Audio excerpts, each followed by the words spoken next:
What if I told you that one country once controlled half the known world, built one of the first human rights charters, survived the fall of multiple empires, and still exists today? That country is Iran. But thousands of years ago, it had another name, Persia. And its story is one of the most dramatic in human history.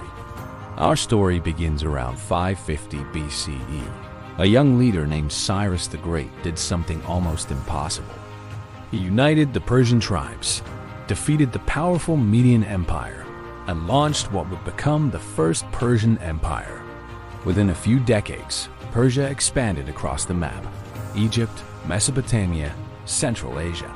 At its peak, the Achaemenid Empire ruled over 44% of the world's population.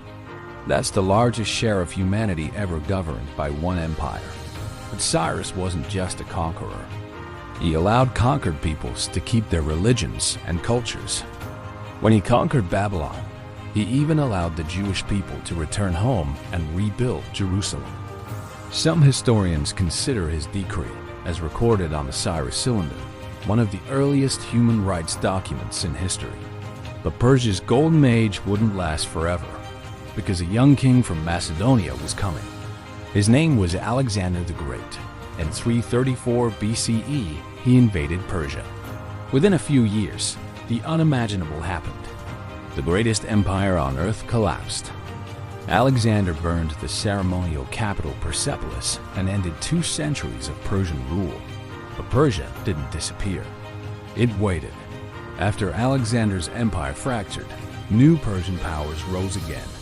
First came the Parthians, masters of cavalry warfare, who fought the Roman Empire for centuries. Their famous tactic, the Parthian shot, riding away on horseback, then turning back to fire arrows at pursuing enemies. Even Roman armies struggled against them.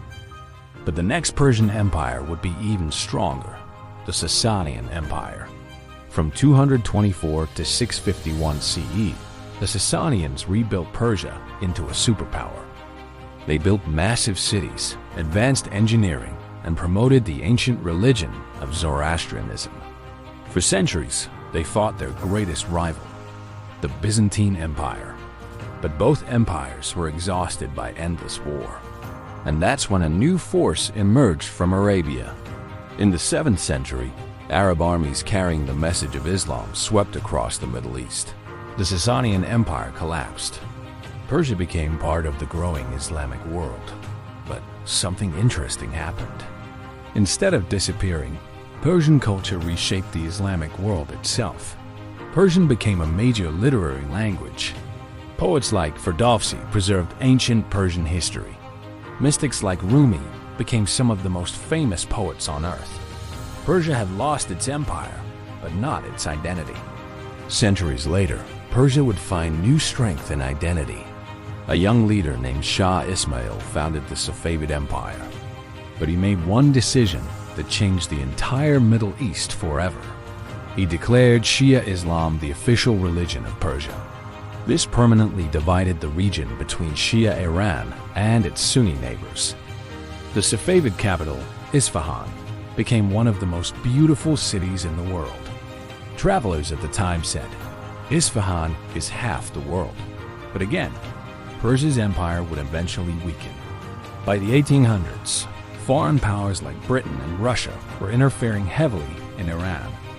Then, in the 20th century, a new dynasty took power, the Pahlavis. They tried to rapidly modernize Iran, building railways, industry, and a powerful military. But modernization came with political repression, and the tension exploded in 1979. Millions of Iranians took to the streets. The monarchy collapsed, and under Ayatollah Ruhollah Khomeini, Iran became an Islamic republic.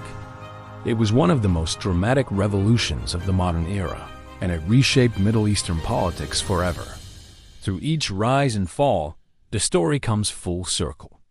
To Alexander's invasion, to Islamic scholars, powerful shahs, and modern revolutions, Iran's story spans over 2,500 years. Empires fell, dynasties collapsed, but Persian civilization never disappeared. because the story of Iran, it is still being written. If you want to see more epic histories like this, the rise and fall of civilizations across the world, make sure you subscribe, because history is far stranger than fiction.